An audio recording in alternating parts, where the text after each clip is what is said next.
than you are in Australia right now.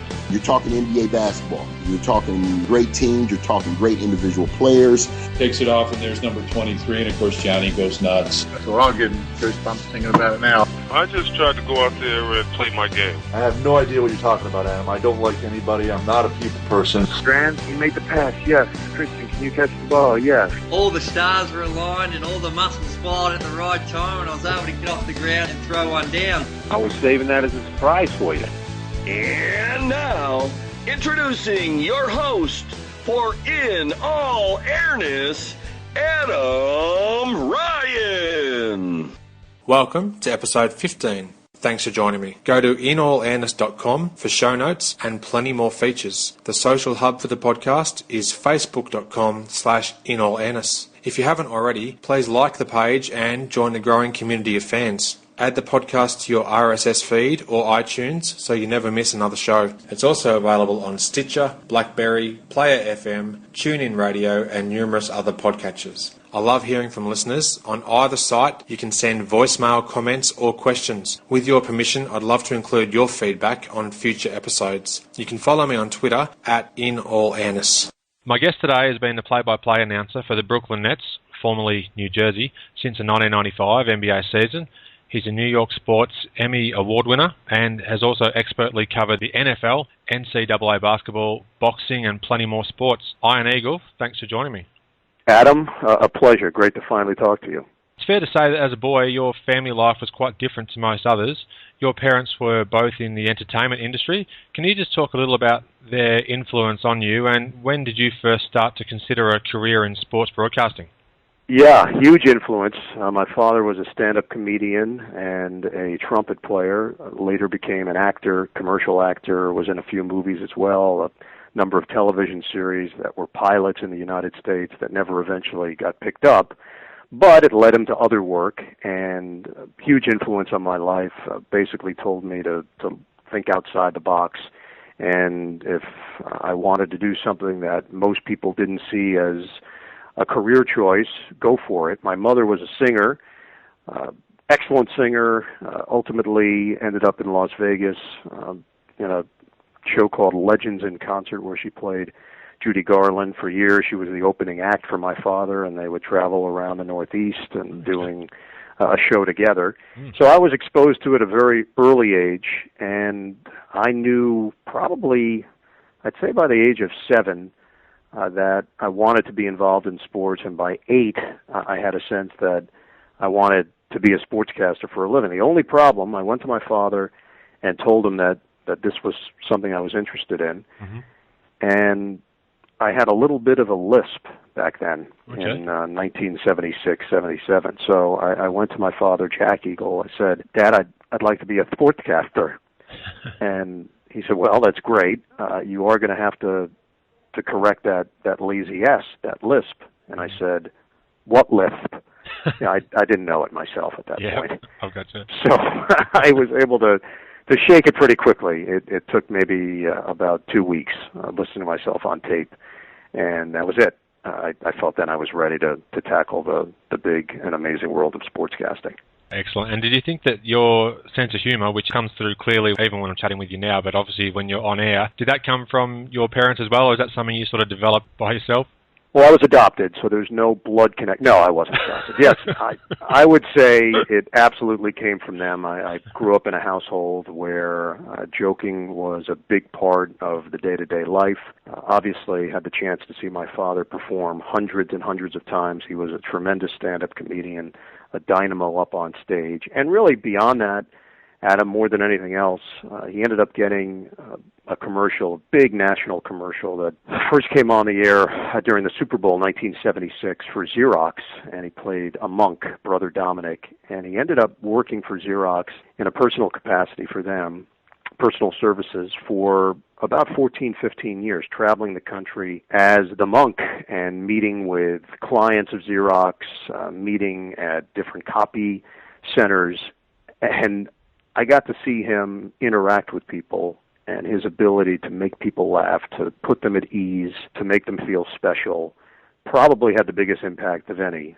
Just his knack for lighting up a room, brightening people's day, probably had more to do with than just his on-stage presence. He just had a way with people, and I think that probably played a very big role in directing where my career was headed, where my life was headed, and just the kind of person I wanted to be. Oh, that's fantastic to hear. Very good. Now, the word versatile is quite apt when talking about your career. You graduated from Syracuse University in 1990, and you've since announced a whole slew of different sports at the highest level. Do you mind just talking about some of the sporting events that you first announced in your earlier career? Yeah, when I got to Syracuse, the first radio station I got involved with was the voice of women's basketball at Syracuse. Mm-hmm. So that was really the first play-by-play I'd ever done in my life, other than playing around in my bedroom or in the shower where the acoustics were very good. Growing up, I had no experience whatsoever. I didn't have the opportunity to do it in high school. I didn't go to any special program prior to getting to college. So when I got to college, I just tried to get involved in as many areas that I could, and one of them was women's basketball. So I ended up working on that for my freshman year, part of my sophomore year, and then I transitioned over to another student radio station that did the men's games. And I eventually did men's basketball, men's football, and men's lacrosse, despite the fact that I had no background whatsoever in lacrosse. I didn't know anything about it. Mm-hmm. Grew up in Forest Hills, Queens, New York, and just was not exposed to lacrosse at all. But I was a quick study. I threw myself into it. I immersed myself in it, and they happened to be the best lacrosse program in the country. They won the national championship 3 times during my 4 years at Syracuse. Wow. When I got out of Syracuse, I basically told myself that I would say yes to anything, to any opportunities. So as my career unfolded, I started working at an all-sports radio station in New York City, eventually got some opportunities with the Nets, and was able to move my way into other sports. When I started working at CBS in the U.S., there were some chances that popped up, and I said yes. They asked me, do you do boxing? I said, yeah. I didn't do boxing, but they didn't know that. So I ended up going for my first boxing match was in Las Vegas. This was the summer of 2000, and I show up at the event, and the executive producer at the time asked me out to lunch that day. He was in town for a convention. And I prepared. I had watched hours and hours of tapes. I had certainly familiarized myself with the vernacular, with the vocabulary that I needed, and I was a boxing fan. So we go to lunch that day at the Mirage Hotel in Las Vegas, and he, in the middle of lunch, says, so, Ian, tell me again, what's your boxing experience? And now the fight's in 6 hours. So there's no turning back. I'm doing this fight. Yep. So I said to Terry, his name is Terry Ewert, I said, Terry, I got to be honest with you. I've never broadcast a fight. And he looks at me. He says, really? I said, look, if we're going to be completely frank with one another, I've never been to a fight. Which was true. I'd never been to a boxing match. Mm-hmm. And now I can see the beads of sweat building just above his lips. And he says, really?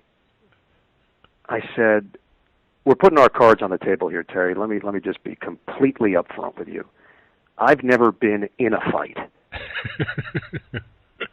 Which wasn't completely true. In the 5th grade, after school, I got into it with a fellow 5th grader who was much bigger than me, and closed my eyes, and I hit him right on the chin, and he went down, and I walked home. But for the sake of the story, I felt it was important to at least tell him that I hadn't been in a fight. So he says, well, what are you doing here then? I said, no, don't be worried. I've fully prepared for this. I'm ready to go. And we ended up doing the fight. It worked out very well. I ended up doing 4 fights, including a Mike Tyson fight, a Vander Holyfield fight. And afterwards, he sees me following the boxing match, and he says, were you messing with me? It sounds like you knew what you were doing. No, I was not messing with you. I had never been to a fight. And actually, I realized in the first round, I had my drink, a cup of water there, and I looked around ringside, and everybody had a piece of paper over their drinks. And I'm thinking, well, what are they doing? Why are people doing that? And within the first 15 seconds of the fight, when one of the boxers, Obed Sullivan, and the other, David Tua, got tied up in the corner, and sweat, blood, and bodily fluids made their way into my drink, I quickly realized why people covered their drinks, so I never made that mistake again. That's a classic. For a split second there, when you said about that, I thought, I'm not sure why they'd actually have paper either, but it dawned on me pretty quickly why. That would be up close and personal. That's yeah, different level. I had no insight whatsoever, and now I do. It is really a brutal sport, but when you're in it up close and personal like that, you have a lot of respect for the participants. Yeah, I can imagine. Now, just harking back for a moment to Syracuse, I'm guessing, and I may be wrong here, you would have been calling some of the games of Derek Coleman when he was with the Orangemen as well? Yeah, Adam, your knowledge is impressive. Yes, that's exactly who I was calling. My 4 years there matched Derek Coleman's 4 years as well, and I got to know Derek during that time. He was one of the best college players I've ever seen from his freshman year on, a complete player, 2010 threat every time he went on the floor. It was Derek Coleman, Billy Owens was later there, Ronnie Cycli and Sherman Douglas were there when I got there, Stevie Thompson, excellent collegiate player, David Johnson, who later played with the Portland Trailblazers, was on the squad. Michael Edwards, that's a team that went to the national championship game in '87. And in 1990 had a terrific team and got clipped by the University of Minnesota in the Sweet 16 the same day that Georgia Tech and Michigan State played in a classic Steve Smith and Kenny Anderson dueling in that game.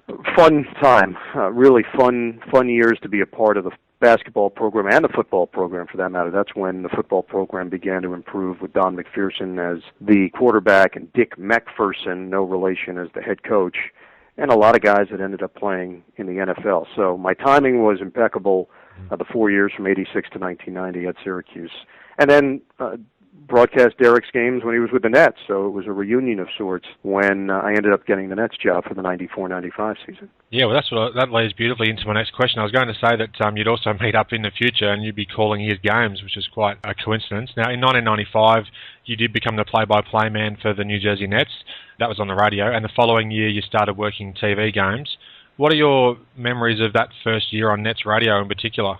That first year was really just a young guy trying to figure out how to do this job more than anything else. I did not have a whole lot of play-by-play experience. I hadn't done any games since college, so 4 years had gone by between doing any games. I ended up getting the job after getting in the game very late. They were late in the process. I had seen a story in the local newspaper, the New York Post, and Phil Mushnick's column that the previous play-by-play man on radio, Howard David, who later did the Milwaukee Bucks and the Boston Celtics, was not coming back. So I had called over to the Nets offices and inquired into the job. I spoke with Amy Shear, who was at the time the director of broadcasting. She said, well, I got to be honest with you, we're very late in the game, but if you want to come over here and submit a tape, I'll be more than happy to listen to it. I sent over a tape, I actually drove it over there, of me doing games in college, and ironically it was a Syracuse-Seton Hall game played at the Meadowlands where the Nets had their home games back then. I thought, all right, well maybe this is just in the cards, it's good karma, that's the game that Seton Hall won at the buzzer. I thought I had a good call on that game, and apparently it was good enough to get a call back. She called me back, she said, I spoke with my boss, he liked what he heard, but he'd like to hear something a little more current, so if you could send us something that's a little more current, we'd appreciate it. I said, oh yeah, no problem. And then I hung up the phone and said, I don't have anything more current. That's the most current thing I have. Yeah. But I did know somebody at the NBA at the time and called him up and said, hey, look, if I came into the offices there, and this was NBA Entertainment in Secaucus, New Jersey, would you be able to set me up in a room with a television monitor and I could call a game off the TV monitor and maybe somebody could put the crowd noise in there? And he said, yeah, I think we could do it. Come on over. So I went over there. I called a Knick-Net playoff game by myself, no color commentator, just by myself, off the TV monitor. That was from the 1994 season, best out of 5 first-round series. The Knicks won the series 3-1. And I thought, you know what, this is the best I can do. Hopefully it's good enough to pique their interest. Brought that tape over, ended up getting a call back once again and said, our team president wants to meet with you. And I said, great. Team president's name was John Spoelstra, the father of current Miami Heat head coach Eric Spoelstra. There you go. He had worked for the Portland Trail Blazers, a brilliant guy, and I sat down with him, and we just hit it off. I felt like we had a connection. Mm-hmm. I ended up getting the job, really based on the interview and based on my potential more than anything else. So that first year, I was really just trying to figure out how to do the job and how to do it well. And I think the team, unfortunately, did not live up to what the thoughts were that they could be. They finished 30-52 that year under Butch Beard, and the team was fragmented. Derek Coleman, Kenny Anderson, it was falling apart. Their GM, Willis Reed, one of the great players of all time, I think recognized that changes had to be made, and that was really the start of a transition period for the franchise where they had some really tough years. But they had a cast of characters on that team, Rick Mahorn and Chris Morris, Benoit Benjamin, Jason Williams, Kenny, Derek Coleman, Kevin Edwards was on that squad, Armin Gilliam. Really a great team in terms of personalities. Yeah. And some people that I grew very close with. I was very young. I was 25 years old, so I was younger than some of the players on the team and right around the same age as some other players on the team. So it would have been quite an experience being up close with these guys and developing a bond with them by calling their games over the ensuing years as well. Yep. Absolutely. I felt like I was growing as a broadcaster. Those guys were very welcoming, and they were a fun group to cover. It didn't always turn out well on the court, but there was never any real boring moments. There was always something happening with that team, and my memories are fond ones. Nice relationships were formed, and felt like I learned a lot that first year. I did that first year on radio. The TV job opened up the next year. Spencer Ross was the TV voice. He had moved on, and I ended up working with the one and only, the great Bill Raftery, which turned out to be one of the best things to ever happen to me, just learning from him and recognizing that just because the red light goes on when you're doing television doesn't mean that you have to change who you are. I think that's the one thing I learned more than anything else from Bill, is be who you are. Let who you are come across on the air. If you love the game, that should come across. Your passion for the game should come across. And no, the teams were not very good. Bill and I just had an absolute ball working together, doing the games, making each other laugh. I think in turn, whatever audience we did have back then really enjoyed the broadcast. And it's still a philosophy I live with today. Hey, wear it on your sleeve. Don't hold back. And enjoy yourself. If you're not enjoying yourself, how could you possibly expect the audience to enjoy your broadcasts? Yeah, very true. And that pretty much answers perfectly the question I was going to ask you about Bill Raftery. He is one of the great color commentators, and particularly, one of the most fond memories most people may have of hearing him was when he was calling that college game in about 1988 where Jerome Lane smashed or shattered the backboard. Yep. Send it in, Jerome! That one. That's it. I was really hoping that you might have actually come through with that, because I was going to attempt it, but it would have been just terrible. Yeah. So that's exactly I have a lot of experience doing Bill Raftery impressions. In fact, there was a time where I worked with Bill on a Nets-Mavericks game where Keith Van Horn ended up hitting a game-winning shot. Great game. But in the same game, Kerry Kittles also made a big play down the stretch. And Kerry was from New Orleans. So at the end of the game, when Kerry made a big shot, I called the play, and then I did a Bill Raftery impression on the air. I just said, "Ooh, jambalaya!" And you could hear Bill laughing in the background. And our producer, Frank DeGrace, who still produces Nets games to this day, has one of the great ears in broadcasting. He's one of the best producers in the NBA. Yeah. So the next game we do, he uses it for the tease. He uses the Kerry Kittles call and the jambalaya call, and he says to me, isn't Bill the best? I go, yeah, he is the best. I said, but that was me. He goes, what? I said, that was me doing Bill. He goes, get out of here. I said, listen back to it. You'll hear Bill laughing.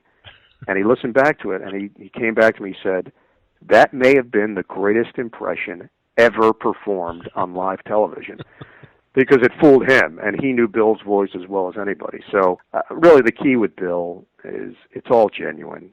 He is who he is, and it comes across on the air. There's a reason why he's so beloved here in the U.S., college basketball for many years of the NBA with the Nets.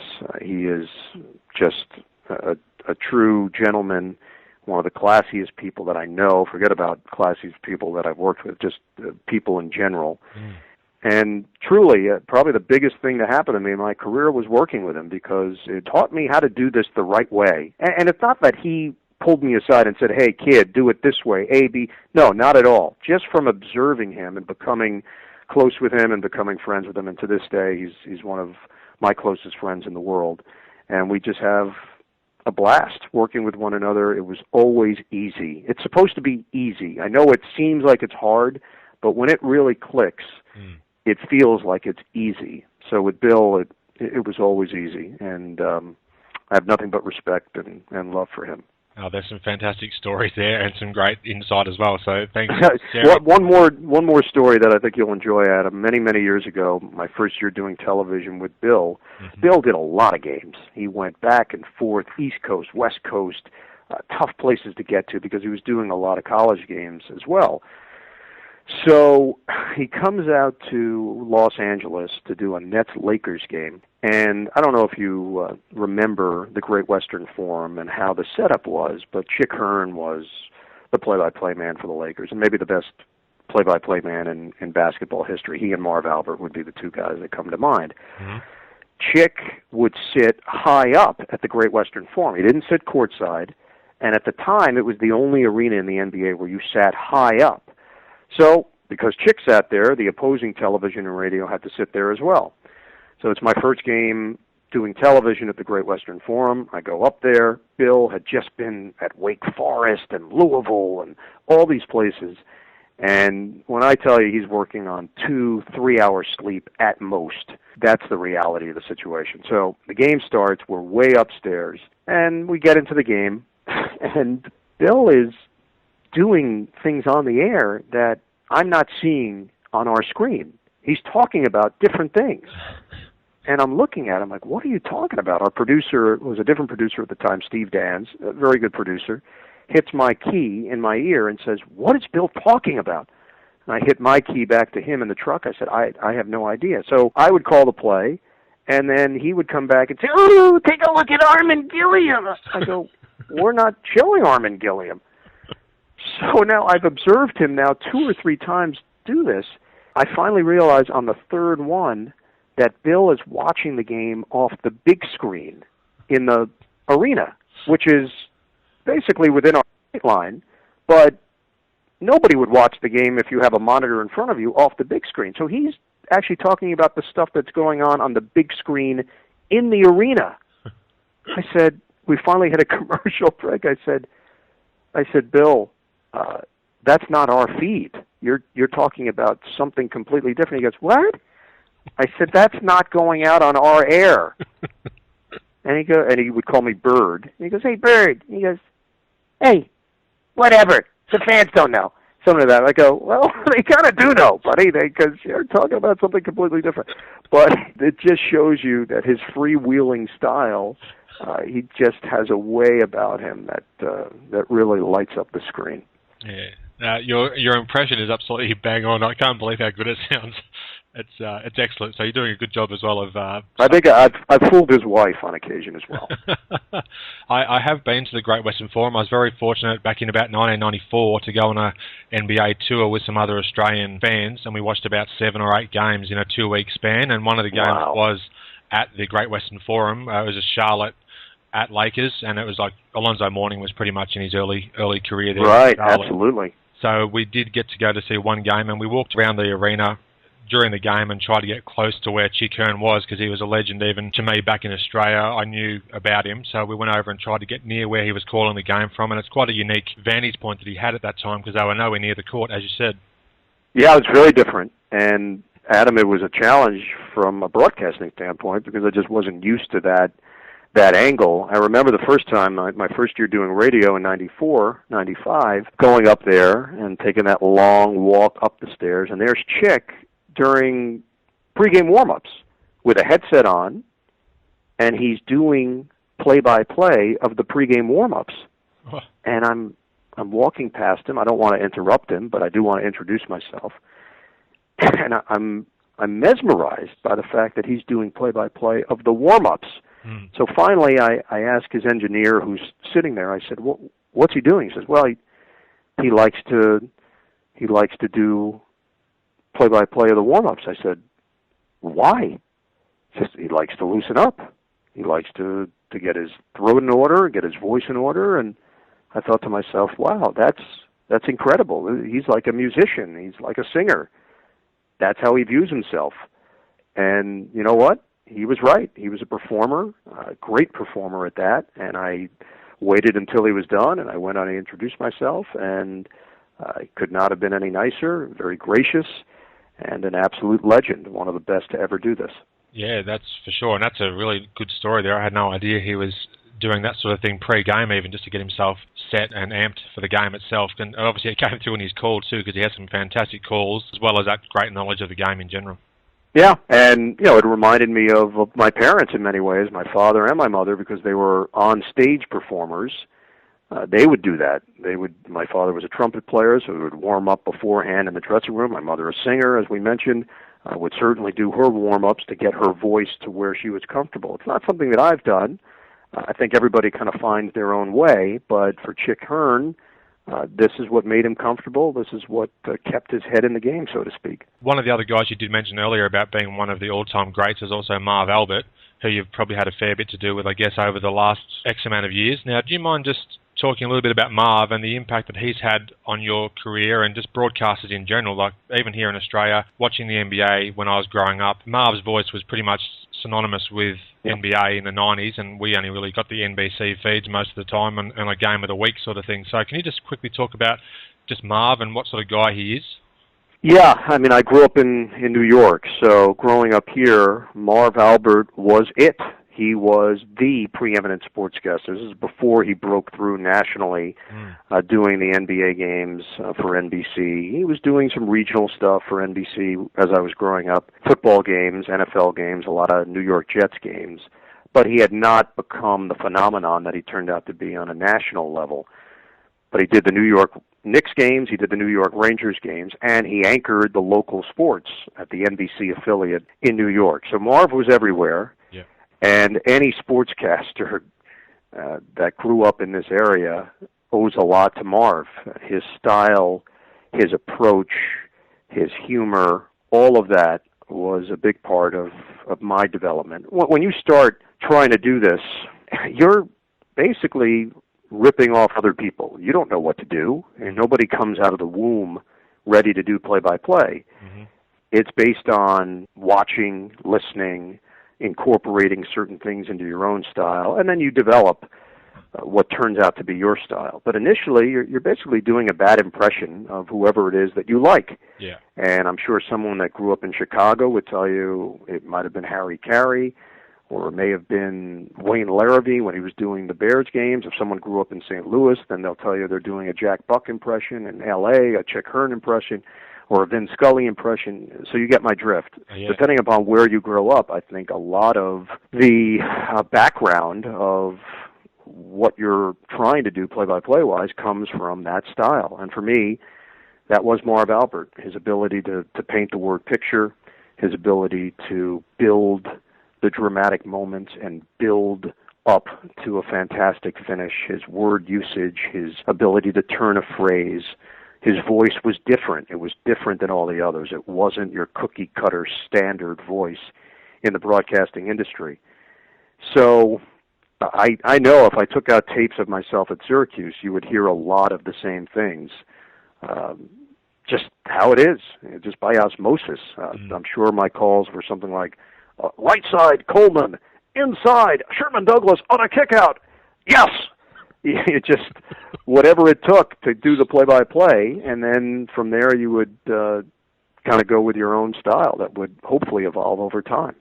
I love how you just busted out these impressions as well, which is really good. So, yeah, that's good to hear. At this point, I'm compelled to mention my favourite TV show, possibly of all time, NBA Action. In the 1990s, it's sad perhaps, but it is my favourite show ever. In the 1990s, aside from studying basketball magazines and the back of trading cards, that was my main source of getting NBA knowledge at the time. And Jim Fagan was the host back in those days, and on occasion you filled in. Can you talk about your early involvement with the show, and at what stage did you become host? Yeah, trying to remember exactly how it all happened. I would say 1993, I got a call from somebody at the NBA asking whether or not I would be interested in filling in on NBA action. And I had seen the show and said, yeah, absolutely, that would be terrific. So I was called in to watch a session with Jim Fagan and get a sense of the pacing of the show, how they edited it, how the voiceovers fit into the overall big picture of the show. And I sat in on a session with Jim, who, as you know, incredible voice, incredible presence, knew how to have fun with it. Also, by the way, a terrific guy. Just a great guy to talk to. And Jim was a Renaissance man in many ways. It wasn't just voiceovers. He would do some on-camera work, and I think he had many, many different interests. But for many, many years, he was a go-to guy for sports voiceovers. So I sat in on that session. I think Jim had some other assignments that he had to do, and they brought me in to fill in for Jim occasionally. And basically every year I would end up getting a couple of shows when Jim had to go on vacation. They felt comfortable using me. I ended up getting the net job a year later, so I think they felt even more comfortable that I was an NBA guy. I knew the subject matter. I kind of knew how they went about their business in doing the show. A few years after that, they developed a second show called NBA Jam, which I went in to do the voiceover for, just for the pilot. They were, just trying to sell the show and give different countries and different entities a chance to see what they were doing. It was a little different than NBA action, probably was a little more personality-driven than it was highlight-driven. So I did the pilot, and they sold the show. They came back to me and said, hey, we'd like you to be the voice of this show, which I gladly took and said yes. And I really ended up doing a lot of different voiceovers for the NBA, and all the while still filling in for Jim when he couldn't make it to NBA action. I would say probably right around 2002 is when they made some changes within the NBA. Unfortunately, Jim was no longer going to do the show, and they came to me and asked me if I would be the voice on it, and I jumped at the chance, and I've been doing it ever since, and it's been a wonderful experience. It just keeps me involved with the league. It to me is still one of the staples of what they do at the NBA.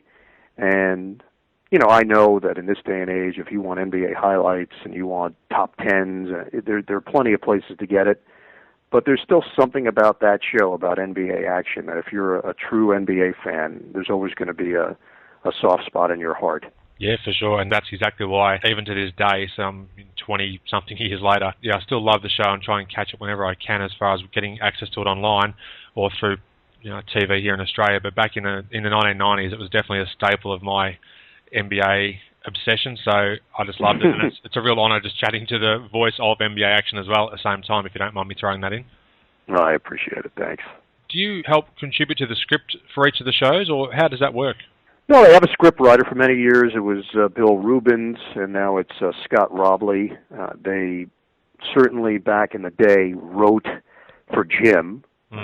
Bill, I think, had a really good ear for what Jim liked and what phrases he liked to use. And then, as time went on, when I eventually took over because of my knowledge traveling around the NBA, I was able to help out. I would help spruce things up on scripts, but no, there were other people that would write the scripts, and then if something didn't feel comfortable, I would maybe change the wording and try to make it fit in the style that I like to read in. Yeah. Now, I read with interest when I was researching for our chat today that you were the play-by-play man for the international telecasts of the NBA Finals from 1995 to 1998. Can you please talk? Right. Yeah. Can you please talk about the opportunity to call? Well, you called the second Houston championship, but also the second Bulls three-peat. So can you just talk about a little what that involved and how good an opportunity that must have been for you at the time? Yeah, incredible opportunity. First of all, I had never called a game on television, and I ended up getting the job in 1995. A lot of this business is based on trust, and because I was doing voiceovers at the NBA and I was doing play-by-play for the Nets on the radio, I think I had built some trust within the NBA that I could handle any kind of assignment. So I was thrilled when I got the word that they wanted to use me for the international broadcast for the Orlando-Houston series. And they had done some things previously, but I think they wanted an English track for countries like Great Britain and also Israel, Indonesia, English-speaking areas. So I ended up getting the job. My color commentator for the Orlando portion of the series was Jack Gibbons, who was doing the color commentating for the Magic back then. And then in Houston, it was Calvin Murphy, one of the great all-time players and a beloved Rocket. Yeah. So my two memories that stand out from that series and that experience were get ready for Game 1. Orlando was a surprise. Shaquille O'Neal was leading the way. They had Nick Anderson as well. It was a good team, good Magic team. Houston was looking to repeat.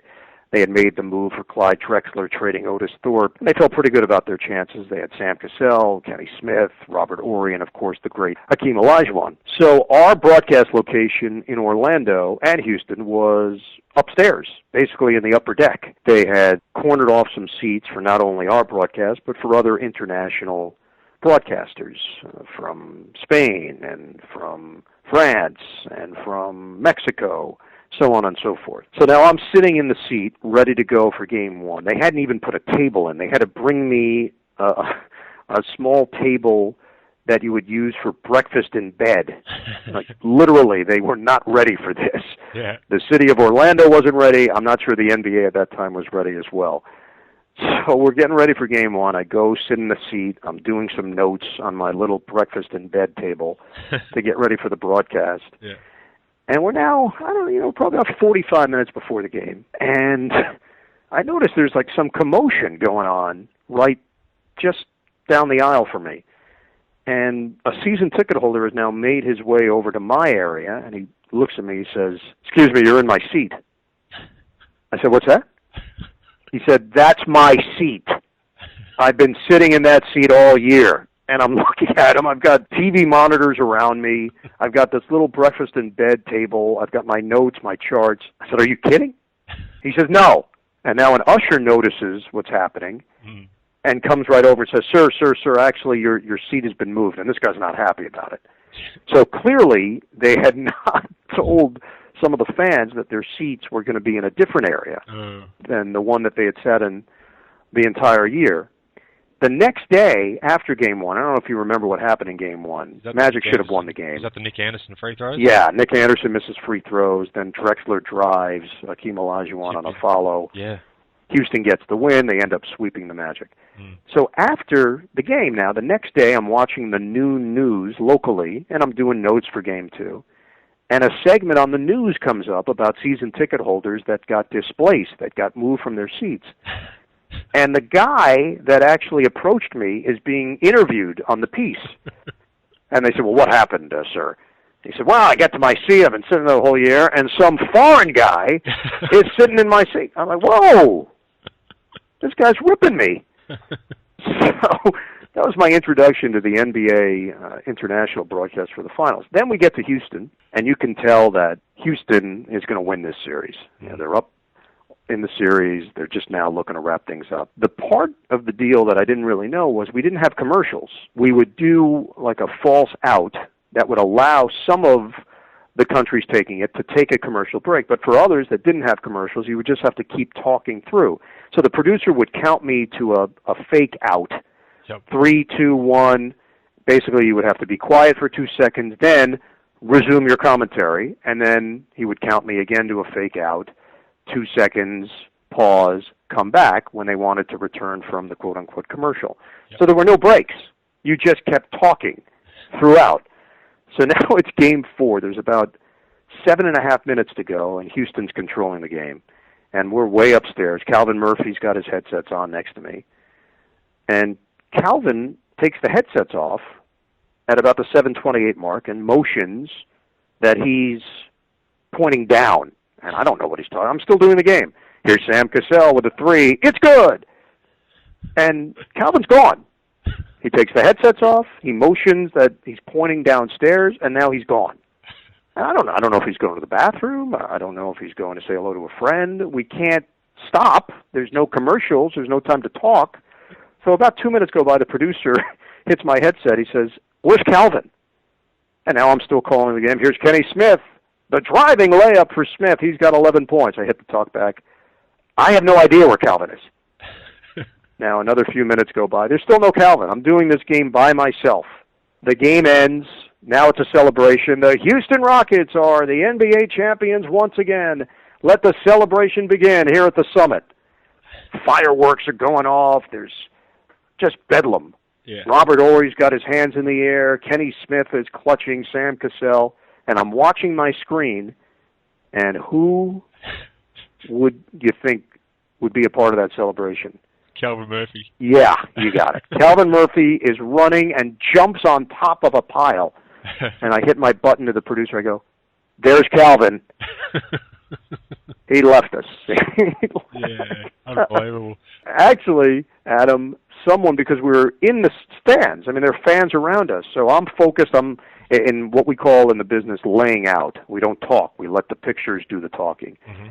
And I just hear Spanish-speaking voices in my headset. And I'm like, what is that? I didn't know if our wires got crossed with TV Azteca. And I look to my left, and a fan has put on Calvin's headset. And he's going, "Arribe, arribe! Rockets #1!" And again, the producer goes, "Who's that?" And it's the guy. He was a big guy, too. Oh. And I take the headsets, and I push him, and I pull the... He's like, "Hey!" And, fortunately, security saw what was going on and got him out of there. But we had a third man in the booth, and I didn't even know it. That's a fantastic story. I just love hearing this sort of stuff because that era of the NBA is in particular my favourite. I just love the whole Jordan era, even though he was just come back out of retirement at that stage and they got bounced by the Magic in the second round. But it's just great to hear some of these stories that otherwise never hear.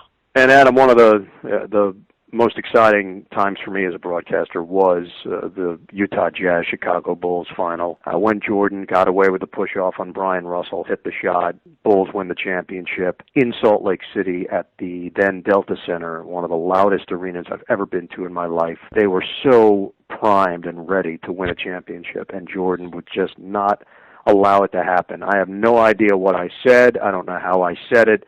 I've never heard a tape of the call. But I know I was into it, and I felt good about whatever I said in that moment. It was an incredible, historic moment in the NBA for Jordan and the Bulls. Yeah, and in the arena pre-game, that's when Phil Jackson was reverting to putting in earplugs, and they'd have to cover his ears up, and they had the whole fireworks, as you said. So it just must have been a crazy scene pre-game. Players trying to keep calm and focus for the game to then have to go through those incredible introductions. Yeah, and fond memories for me. Also did Seattle and the Bulls as well when Gary Payton and Sean Kemp came up short against Chicago, and that's what got the Bulls on that next three-peat with the Seattle win and then the Utah win back-to-back years over the Jazz. It was a great time. It was really a spectacular time in the NBA. I think that's when the sport really went global. And to this day, it just continues to grow. It's amazing to me. It's amazing to watch the league and the way that they've affected people on a worldwide level. It shows you how powerful the game is. Certainly. Having covered Jordan for 5 or 6 seasons, what do you make of the never-ending argument about who is the greatest player ever? Yeah, I think what happens is it's all in the eyes of the beholder, and it depends upon what era you truly were able to watch this league. Anyone that watched Bill Russell will tell you he was the greatest winner of all time. Anyone that watched Wilt Chamberlain would tell you he was the most dominant figure of all time. Anyone that watched Kareem Abdul-Jabbar during those years would tell you that he was the most prolific and the most responsible and scorer of all time, that you could go to him and you knew you were going to get a bucket with that unique sky hook. Magic Johnson, Larry Bird, on and on. I just think it depends upon the era in which you were really exposed to the game. LeBron James is an incredible talent. The chance to see him go to work in the NBA now is a treat. But it's hard. It's hard to compare him to Jordan. It's hard to compare him, and Kobe for that matter. And these are incredible players that have carved out their own niche in the league. And I know we live in a in a world where we have to compare and we have to know who's the best. We have to rank things. Yeah. Ultimately, I do think they're separate entities and separate arguments. If you watch Jordan during his heyday, it would be hard to say that anybody was better than him, more competitive, more clutch, and his ability to create magical moments. I don't know if it'll ever be matched. No matter how talented LeBron James is or Kobe Bryant is, how can you accumulate that many of those special moments that Jordan was able to accumulate in his career? Yeah, I think you've answered that beautifully, and there's nothing much more that can be said in regards to that, so thank you for your thoughts there. In 2002, the Nets acquired Jason Kidd and won 52 games. The season prior, they'd only won 26, and they also made the NBA Finals in that first season with Kidd. They won a classic double OT game in Game 5 against Reggie Miller and the Pacers in the first round, and in 7 seasons at New Jersey, Kidd averaged over 14 points, 9 assists, 7 boards, and almost 2 steals a game, which are just fantastic numbers over that stretch of time. Can you please discuss the turnaround in the Nets franchise following Jason Kidd's arrival? Adam, he was a maestro. He was a surgeon. He was a player that the franchise so desperately needed. I knew that if someone like him came along, they would be able to raise the level within the organization. They just never had anyone that could really take the responsibility on their shoulders. The Nets always felt like they were on the cusp of getting that next guy, but it was a big responsibility. It was a huge commitment. They were second-class citizens in the New York area compared to the Knicks, and bottom line, it was hard to get headlines in New York. It was hard to get new fans. The Knicks were such a powerful brand, and it was the perfect timing for Jason Kidd. He needed it at that point of his career as well. It had not ended well in Phoenix. It had not ended well in Dallas previously, in fact. He needed something new. He needed a change of scenery, and it turned out to be a perfect marriage for that time. Watching him, having a front row seat that year, incredible to watch him go about his business the way that he did, and he'd do it in such a stoic and quiet fashion. His leadership was not in your face. His leadership was by example. And it got to the point where those young players on that team didn't want to let him down. Yeah. And that's when you know someone has really captured your attention as a leader. He should have won the MVP that year. No offense to Tim Duncan, but I just think it was so shocking for people around the league, observers. The Nets were such a non-factor for so many years. They were considered the Siberia of the NBA. Nobody wanted to go there. And Kidd changed all that. And that first-round series against Indiana, they were a surprise number 1 seed. Nobody took them seriously, even with the best record in the Eastern Conference. They had to win that series. Yes. Everything they had accomplished that year would go down the drain unless they won that best-of-5 series against Isaiah Thomas, who was the head coach, and the Indiana Pacers, including Reggie Miller. And it was an epic Game 5. It was one of the greatest games I've ever attended, let alone called. And it meant so much for the franchise. It meant so much for the people that had worked behind the scenes for that organization. It just was such a breakthrough moment for the team. And something I didn't know before researching for this chat today, Ian, you won an Emmy for MSG Network's coverage of that Nets Pacers Game 5 thriller in the first round. TNT broadcast the game nationally, but I was unaware of the MSG's involvement. Can you just talk a little about how that came to be? Yeah, MSG owned the rights under the umbrella. We were actually considered Fox Sports Net New York, right. But MSG was the rights holder, and they owned the rights to the Knicks, they owned the rights to the Nets. It fell under the old Sports Channel and Sports Channel America moniker, and they had absorbed them in a sale, big media sale in the U.S. So I was actually getting paid by MSG to broadcast those games that year. Eventually, they moved on to the Yes Network, and that's the current rights holder, which is a partnership deal with the New York Yankees here in the U.S. My role in the game was just like my role for the other games, calling play-by-play, Bill Raftery sitting next to me. And I think anyone that was watching the game, it was cathartic to hear Bill, who had been broadcasting Net games at that point for 20-some-odd years. Yeah. For me, still a relatively young broadcaster, but recognizing the historical importance of that game and of that moment. It goes to double overtime. Jason Kidd takes over after Reggie Miller hits a heave to send the game into overtime, a three that was just miraculous in and of itself. Yes. And they went toe-to-toe, those two teams, Kidd and Miller in particular, and the Nets emerged victorious in that series, ended up moving on to the conference semifinals, beat the Hornets there. The then Charlotte Hornets beat the Celtics in the Eastern Conference Finals and got to the finals, only to be swept by the Los Angeles Lakers. And Reggie Miller, at the end of the first overtime session, I think it was, he did something which you didn't often see at that stage. He drove right down the lane. He dunked. And just threw down a monster jam, which is just something which usually you'd expect a deep three, which obviously he did for most of his career and in that game too, but that was certainly something different from the playbook. Yeah, you know what, Adam, it brings to mind something, and this is something that I think all local broadcasters deal with, and you have to make a conscious effort on it. I made a decision early on, especially when I took over the television broadcast, that I was going to call the game as not to say I was a completely unbiased and objective announcer. Of course, if you're working the Nets broadcast, you want to see the Nets win. Mm-hmm. It's better. Your life's better. The games are better. The broadcasts are better. Mm-hmm. But I did make the decision that if it's a great basketball play, I'm going to call it like a great basketball play, even if it's the other team. So that game in particular comes to mind because Reggie Miller hits this incredible half-court heave to send the game into the first overtime, then drives down the lane, as you said, and did something that he really didn't do all that often at that stage in his career, and throw down this monster flush. Yeah. And I remember vividly making the call and getting excited about the play, not necessarily the result that the Nets could lose. And I think it gets misconstrued sometimes by certain fans. And the reality is, look, I'm a fan of the league. If Sean Kemp, and I remember another game, the Nets and the Sonics, Sean Kemp had one of the most amazing dunks I had ever seen, and I almost jumped out of my seat.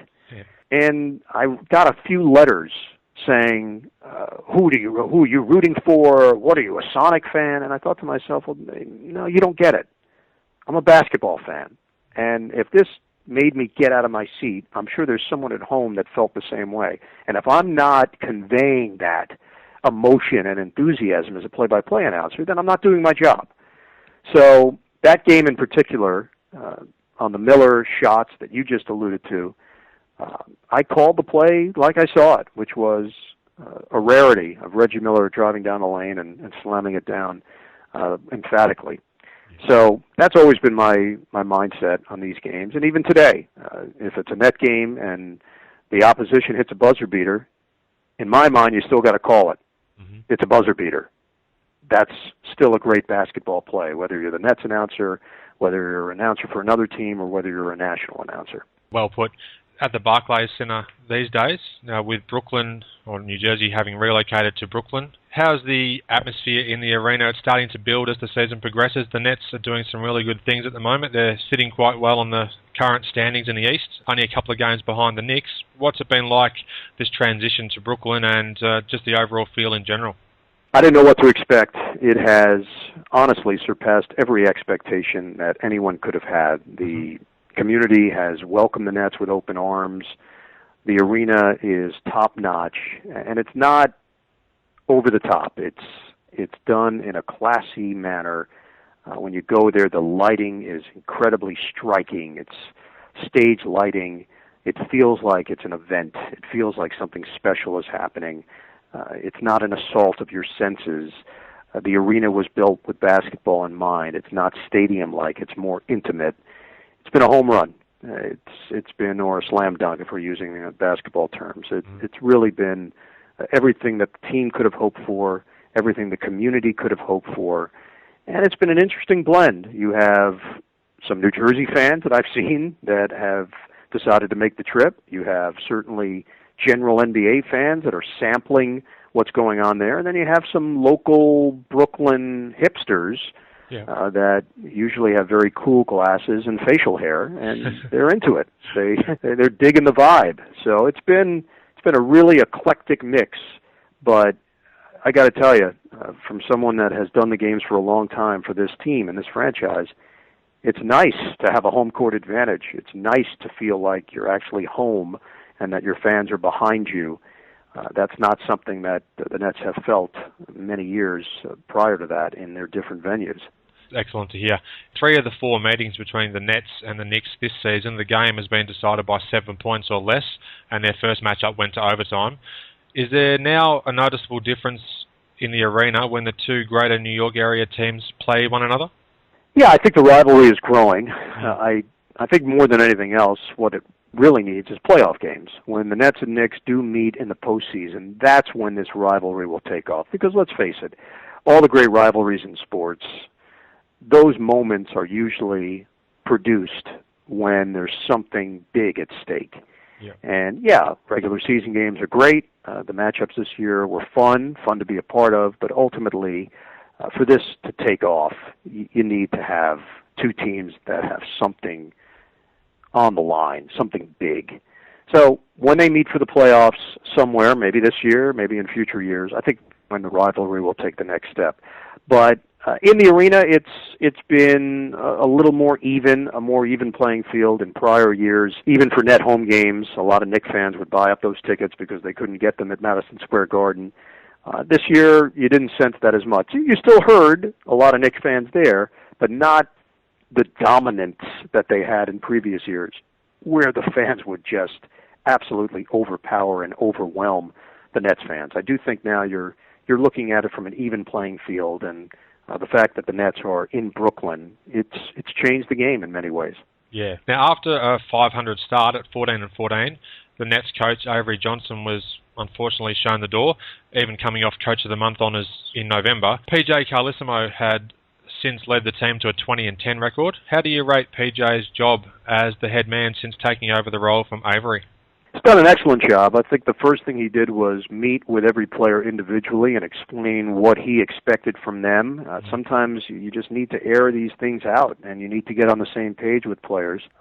Accountability, probably more than anything else. I believe that players need to know that the coach is aware of their concerns, and I believe that, fortunately for PJ, he has gotten a lot more out of these players individually. Sometimes you need to hear a new voice. I think Avery's an excellent coach. He's a terrific guy, nice family, all of it. He's a winner. He's been a winner in his life, and hopefully he gets a chance to be a winner again as a head coach.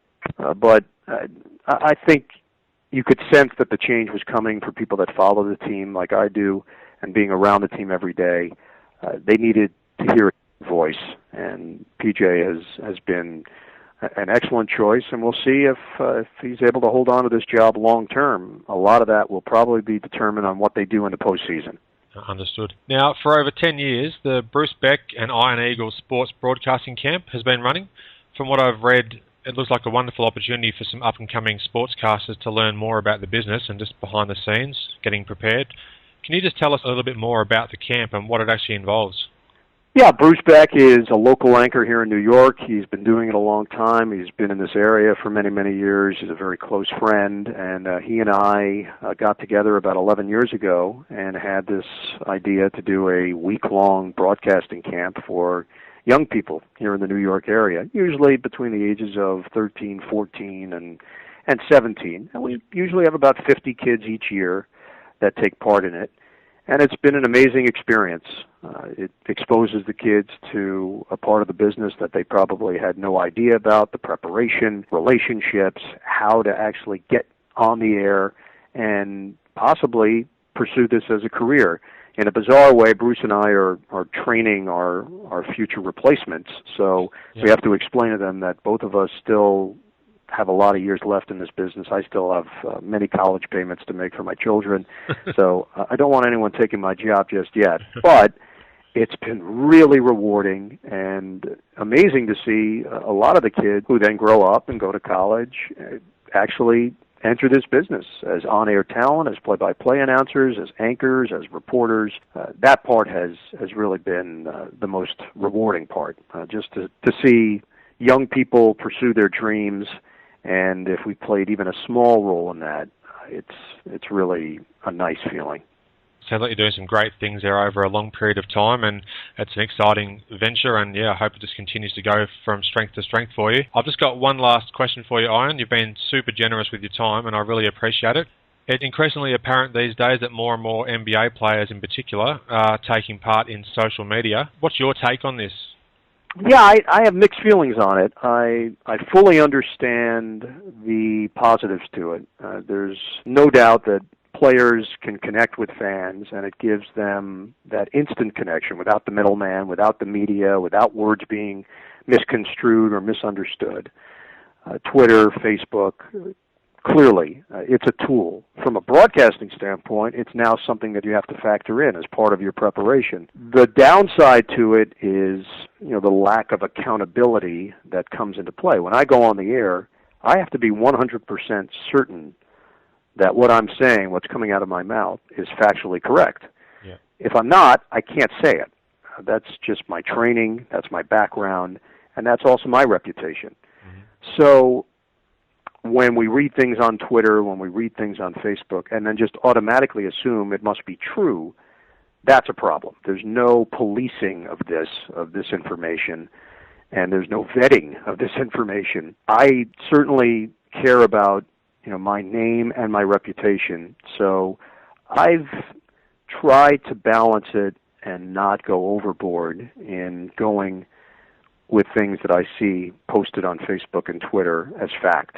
Yes. Try to still confirm things on my own, or at least have my people, my production people, go out and try to confirm it before we build a story on it. On a personal level, I'm not a big part of it. I do not have a Facebook account. I don't have a Twitter account. I do follow other people, but I do not post. I don't get involved. I don't engage. I recognize, once again, that it's really a necessary tool. For me, it would unfortunately become an unnecessary distraction. I have a lot going on already, and unless I can fully commit myself to something, I'm not the kind of guy that just sticks his toe in the pool. Yeah. I either dive in or I don't dive in. So for now, and maybe that'll change over time, but for now, I'm more of a keen observer than I am a major participant in it. Yep, excellent. Now, it's been fantastic chatting with you today about your great broadcasting career to date, Ian. I'm super thankful for you taking the time to chat to me over here in Australia, and I just wish you all the best in the future. Adam, my understanding that this was the pre-interview. When is the actual interview? Well, I just wanted to vet and see how you were going to come across and then go from there. So have you got another 3 or 4 hours spare now? Yeah. Adam, absolute pleasure talking with you. I know how much the NBA means to you, and please, anytime we can do this again, continued success with the podcast. You're doing great work over there, and trust me, people are paying attention. People know about your love of basketball. So keep it up. Well, we'll talk again down the road. I really appreciate it, Ian, and it's fantastic coming from you to hear that sort of stuff too. So thanks again. My pleasure. Thanks for listening. I hope you enjoyed the show, and share my web address with your friends and colleagues, inallairness.com. Check out the podcast archive for plenty more episodes with high-profile guests. Follow me on Twitter @inallairness. Please visit the show's social hub, facebook.com/inallairness. Join me next time for another edition of the show.